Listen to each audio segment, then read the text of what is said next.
Proceeding was a test of the National Weather Service alarm tone. During potentially dangerous weather situations, specially equipped receivers are automatically activated to warn of the impending hazard.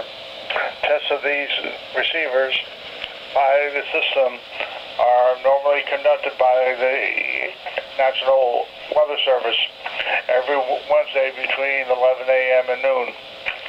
When there is the threat of or existing severe weather in the area on Wednesday, the test will be postponed until the next available good weather day.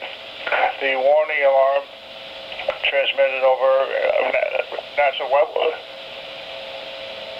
Service radio stations will be activated for watches and/or warnings affecting all counties in north central and northeast Illinois, as well as counties in northwest Indiana.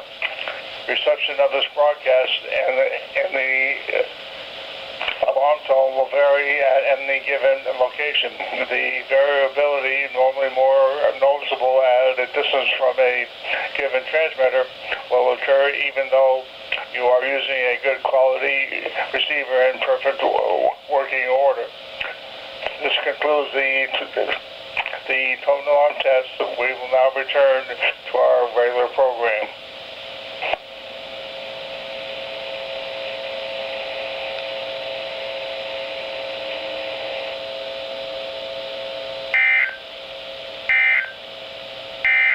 At 11 a.m. at O'Hare Airport, it was cloudy. The temperature was 46 degrees. The dew point was